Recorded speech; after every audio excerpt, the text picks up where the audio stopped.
ओडिशार सर्वप्रमुख पर्व मध्य गणा विश्व प्रसिद्ध घोषयात्रा आरंभ हो प्रस्तुति। गंजाम जिला बुगुड़ा वनांचल एवं पुरी को पठाई 16 खंड रथकाठ पारंपरिक रीतिनीति सहित पूजा अर्चना कर काठ को रथ निर्माण प्रेरणा कर विश्व प्रसिद्ध श्री जगन्नाथ घोषयात्रा ओडिशार आध्यात्मिक और सामाजिक अस्मितार प्रतीक। प्रतिवर्ष यह पवित्र यात्रा विशेष भाव में तैयारी हुए 3टी रथ जो विराजमान होती जगन्नाथ बलभद्र और सुभद्रा। यह रथ निर्माण आवश्यक हुए विशेष प्रकार काठ जहाँ भक्त माने भक्ति भाव में जोगाई था।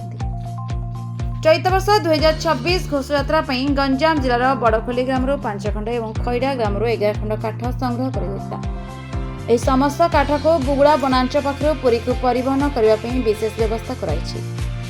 आज यह अवसर में आयोजित कार्यक्रम में डीएफओ विपाशा जोगदे रथकाठ पूजा अर्चना करते वैदिक रीति शोधन शंख ध्वनि कुड़कुड़ी घंट और मृदंग संकीर्तन मध्य रथकाठ को वंदापन कर अवसर में बुगुड़ा वनांचल कर्मचारी स्थानीय भक्त और जगन्नाथ प्रेमी माने उपस्थित शेष में 16 खंड रथकाठ को भक्ति और उत्साह सहित पुरी को प्रेरणा कर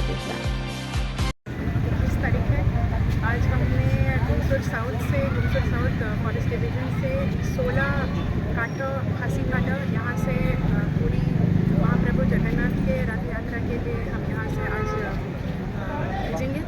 और यह 16 काठ जो है वो 16 बहुत ही माननीय लोगों ने अपनी तरफ से जगन्नाथ प्रभु के नाम पर ये अर्पित किया है, इसीलिए उनको कोटि कोटि धन्यवाद।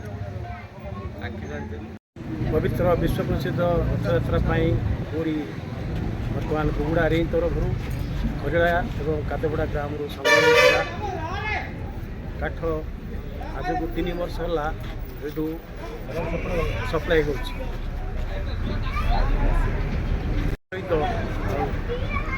आवश्यक पूजा पद्धति द्वारा बर्तमान काठ को प्रेरित करा। गंजाम बुगुड़ा सुशांत महाराणा का रिपोर्ट नारद न्यूज ओडिया।